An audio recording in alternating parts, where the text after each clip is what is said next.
Closed captioning for the Boston Globe pregame report is brought to you by Aflac, Dunkin' Donuts, Verizon, WB Mason, and the Yawkey Foundations.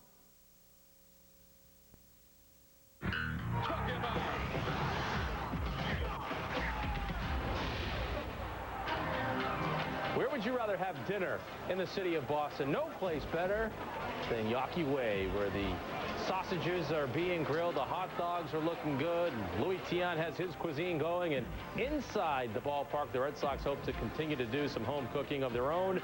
Game 2 of a 4-game series against the Tampa Bay Devil Rays.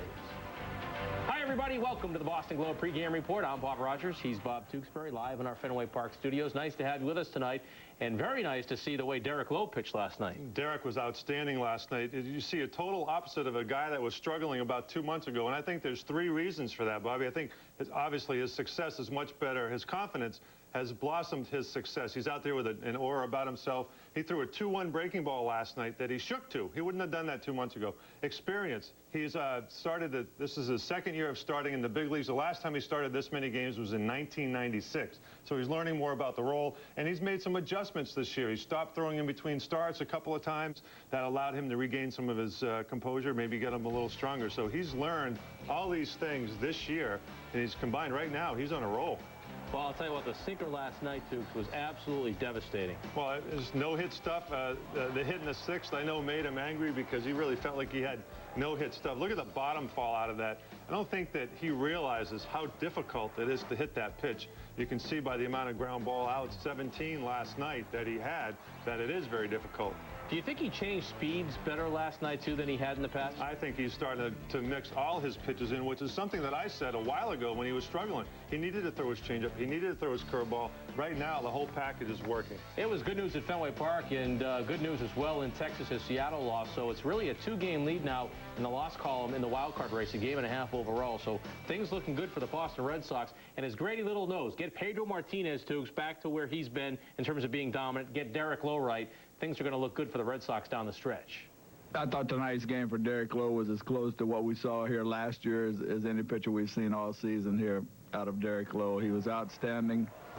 It looks to me like he's reaching the top of his game right here at the right time, and he was just outstanding today. Nothing short of that. You know, at this point in the season, you know, individual games are meaningless. You know, do we win or lose? That's the bottom line. And you know, losing 2 games in a row, you know, there's a little extra pressure because to go out there and pitch a game, but you know, it was just a good team win. Yeah, Derek Lowe was a story at Fenway last night. He was awesome, but in your eyes as a pitcher, you must look at this lineup and say, you're glad that you're sitting here next to me instead of out on the hill having to face these guys. I don't think I've faced a lineup in my 13 years in the major leagues that's quite like this one. The 1990 Cincinnati Reds, which won the World Series that year, was a very good ball club where they had speed at the top of the order, not as much power, but they put the ball in play. And in the National League, that was very difficult. Here, this lineup right here, you have guys that can hit you out of the ballpark, guys that go deep into the count, guys that use all fields. And one of the guys that's using all fields is this guy right here, David Ortiz. I think the thing, too, is you look at David Ortiz, he allows this lineup to be stretched out. You talk about guys at the bottom like Bill Miller and Jason Varitek. This makes it a 1 through 9 lineup, so guys like Manny Ramirez can do the damage in the middle of the order. Exactly. I think that's a good word, stretched out. David Ortiz uses all fields, as does Billy Miller. Kevin Millar is a great RBI guy. He hits the ball to right center on occasion. And when Manny starts hitting the ball to the opposite field like he did last night, and then he can cheat on that inside fastball like that, and God knows where that ball landed.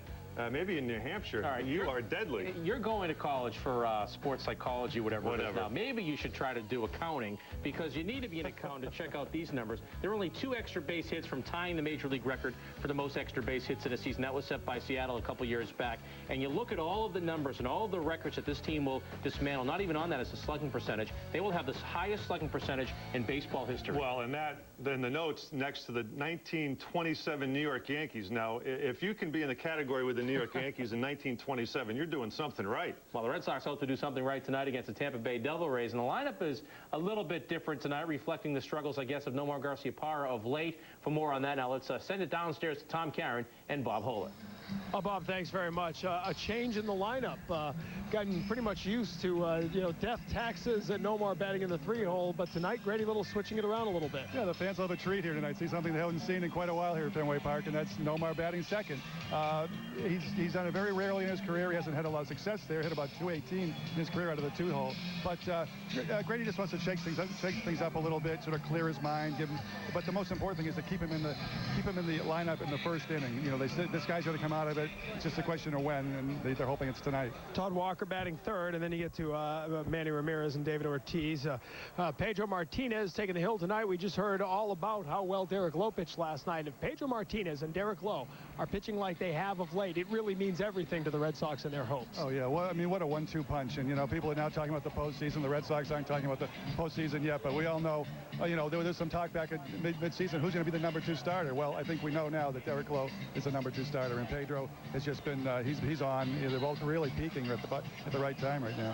And I think, fans daydream about the playoffs here a little over a week and a half away, but, very important that they can have the rotations set up for the start of the playoffs. Pedro first, Derek Lowe second, maximize those 2 starters. Right, and it looks now like the playoffs will start on Wednesday, which is perfect, because, the way it's set up, Pedro would have his regular rest to be able to start on Wednesday, rather than it may have to switch and go Tuesday for Lowe if it's Tuesday, but it looks like it's going to be Wednesday. You mentioned the shakeup at the top of the order. Andy Abad making his second start for the Red Sox, second major league start at the age of 31. He will make his first start here at Fenway tonight. Grady Little pretty confident this will be a big night for him. Right. I mean, he hasn't got a big hit in the big leagues yet, but he's thinking this will be the night, and they're ready to, give him the ball. And Tim Wakefield, who's the team calligrapher, will sign it, I'm sure, when he does get that hit.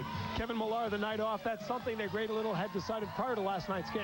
Right. I mean, he's been struggling badly, first of all, and he told him before yesterday's game, just, you may be tired, either mentally or physical.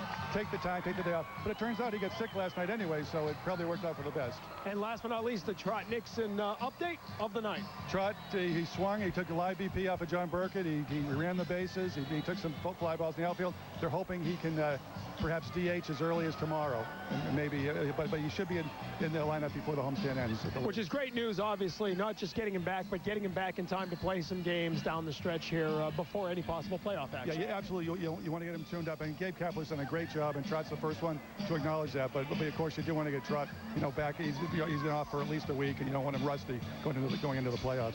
All right, clear skies. A great night for baseball out here at Fenway. Right now, back inside to our NESN studios. Bob. All right, Tommy, you're going to like this next in the Boston Globe pregame report, because we are talking hockey. It's in the notebook next on the Boston Globe pregame report.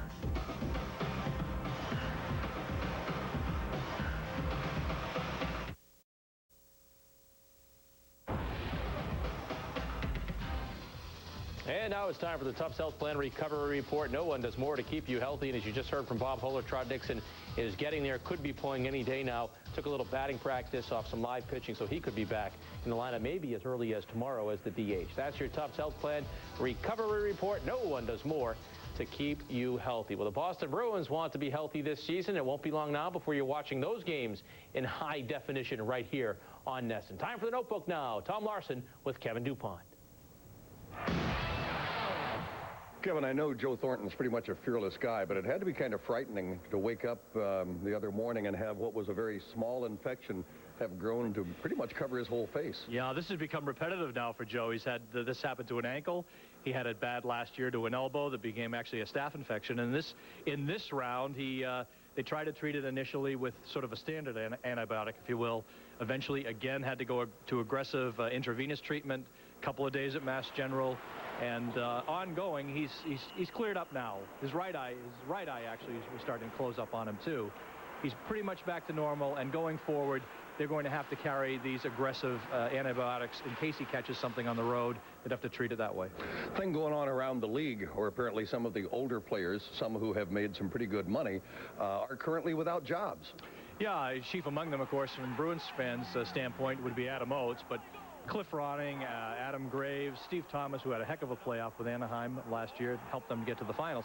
These are guys who, frankly, have made $3 or $4 million a year, and now they're looking at severe trim backs, severe haircuts if they want to continue to play.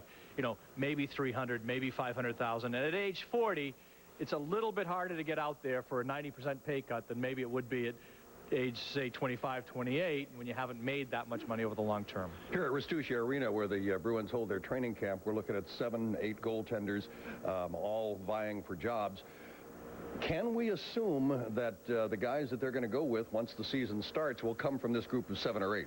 I don't think it's a safe assumption, Tom, and I'll tell you why. I talked to Mike O'Connell just as camp was opening, and I brought up the fact that the traditional or annual waiver draft will happen before the start of the season. Would he be interested in a goaltender? And he said he would be. So right there it says they're not sure of what they've got. I think the working assumption here is that it will be Felix Potvin with Ray Croft.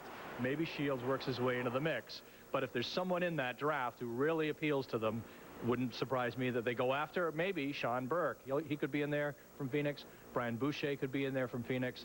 And once again, Curtis Joseph could circuit. But for that kind of money, that's a tough pick. And still unsigned, Boynton, Berard, and this kind of extends league-wide. Yeah, nothing new with Boynton and Berard. They're both where they are. And it's almost in every camp. The one that really surprises me right now, Mike Comrie in Edmonton, $3.5 million last year, offered about $1 million to come back. And he wanted to come back even without a contract to work out. They said, listen, go home. They don't want guys in camp without any deals. The Globe's Kevin DuPont on hockey and the Bruins. I'm Tom Larson. Let's go back to the studio. All right, Tommy, thanks very much. Special night at Fenway, not just because the Red Sox are playing the Devil Rays in a little bit. We'll take you to the field for a special on-field presentation.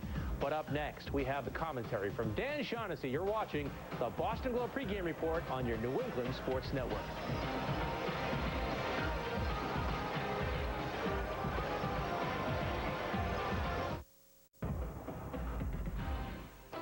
All right, here it is, the Mike Sarth Lemonade discovery of the day. And on this date in 1965, Dave Moorhead throwing a no-hitter at Fenway Park, beating the Indians 2-0.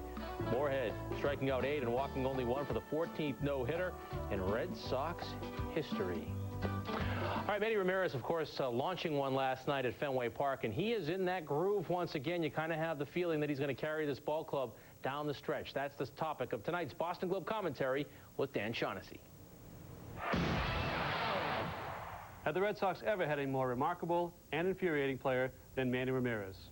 Yesterday, 3 for 4, including one of the longest home runs we've ever seen.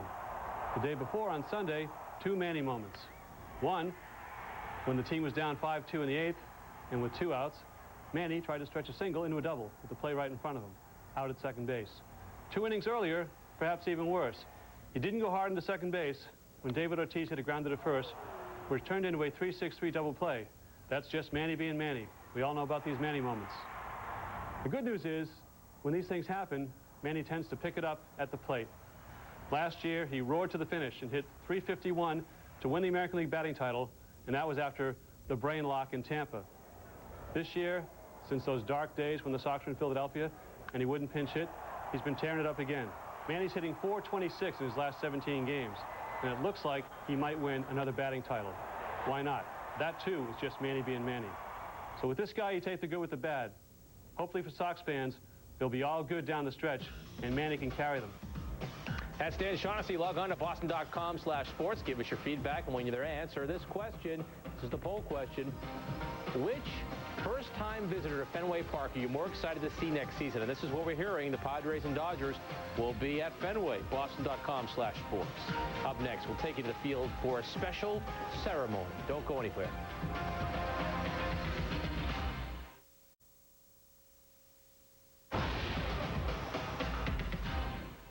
Welcome back, everybody. Well, the Red Sox have changed not just on the field, but behind the scenes as well. They have become just a powerhouse in the community with all kinds of special donations. And tonight, they'll do it again, honoring scholars throughout New England. Let's go down to the field now, where public address announcer Carl Bean has the festivities.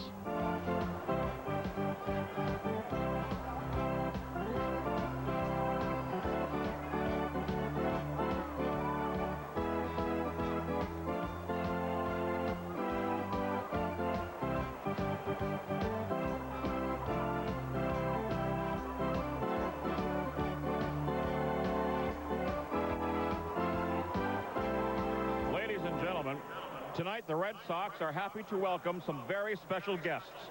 These 25 young students, all 6th graders in Boston City schools, are our inaugural class of Red Sox scholars.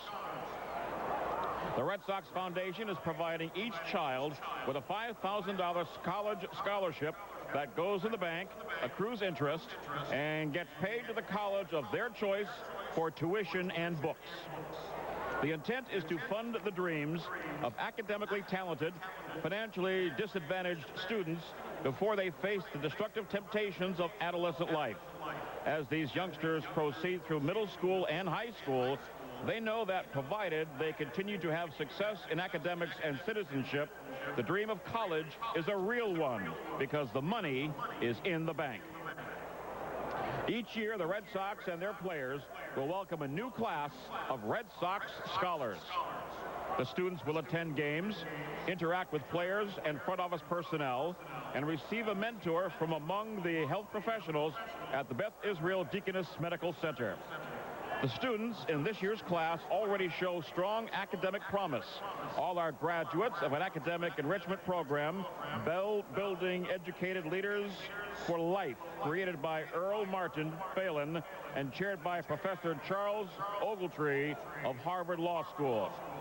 Just as support of the Jimmy Fund is the key program in the Red Sox health efforts, the Red Sox Scholars Program is the landmark effort in the club's education efforts.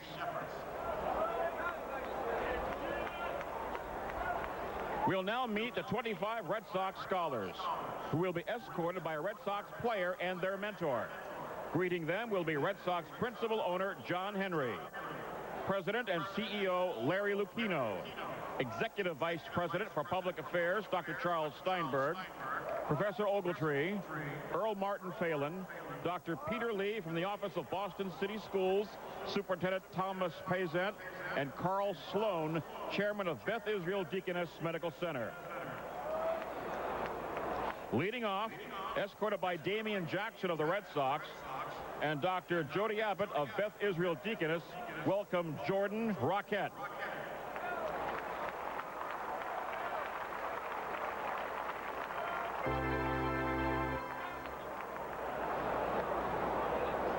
Next, with Nomar Garcia Parra and Dr. Marianne Badaraco, Dominique Holliday.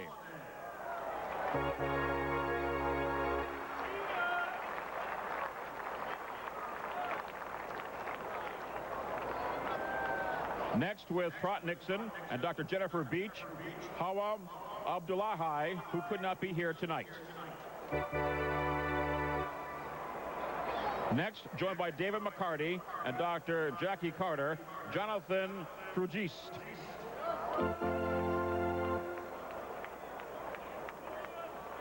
Next, with Bill Miller and Dr. Ram Chitani, Keon Gill. With Todd Walker and Dr. David Delaney, Abby Joseph.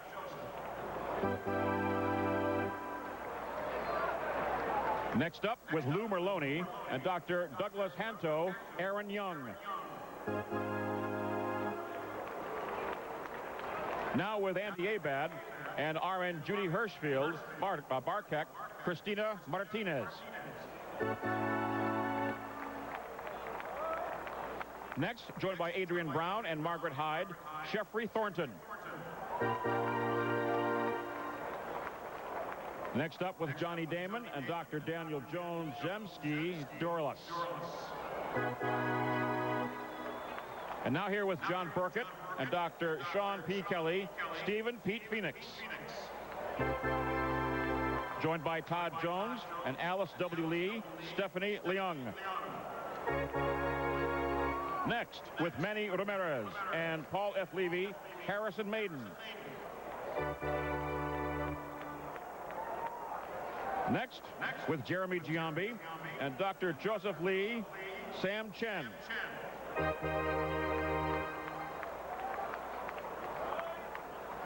Correction, that was with Ramiro Mendoza.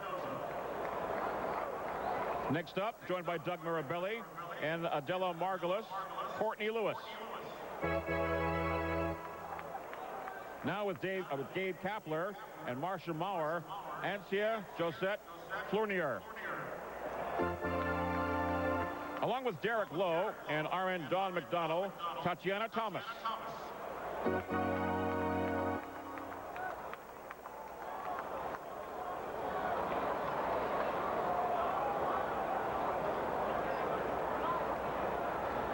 Joining David Ortiz and Dr. Donald Moorman, Frankie David Ortiz.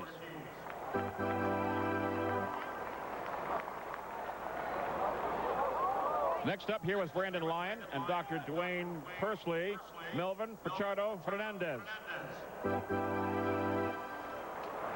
With Alan Embry and Dr. Hope Ricotti and Akela Boyce. Now with Bill Hasselman and RN Jane Smallcombe, Tanisha Meekley. Joined by Scott Sauerbeck and Dr. Vincent Smith, Dwayne Sean Brown. With Scott Williamson and Dr. Theodore I. Steinman, Patrick Durat. Next, along with Tim Wakefield and Dr. Susan Troyan, Vanessa Celestine.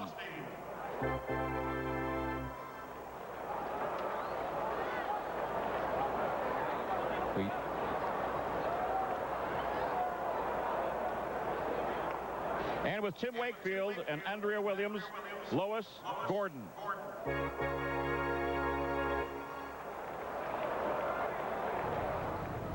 Well, a tremendous program by the Red Sox, and it'll be interesting to see how these kids make out on their way and their journey to go to college with help from the Boston Red Sox. Tomorrow on the Boston Globe, perhaps there'll be more on what happened just at Fenway Park just moments ago. Complete coverage, of course, on what's going to happen tonight at Fenway Park. Bob Ryan on the Patriots and Kevin DuPont on the Bruins, all on the Boston Globe tomorrow.